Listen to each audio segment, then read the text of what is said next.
Ready to dominate your favorite mobile games on PC?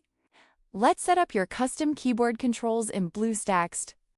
First, head over to the sidebar and click the Game Controls icon. From there, make sure you activate the control panel to see your options. Now, click on the Controls Editor. This is where the magic happens, and you can get fully advanced with your layout.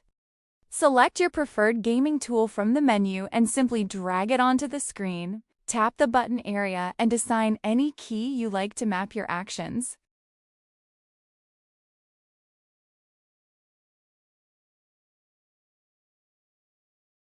Now hit save and you're all set. Time to jump in and enjoy the game.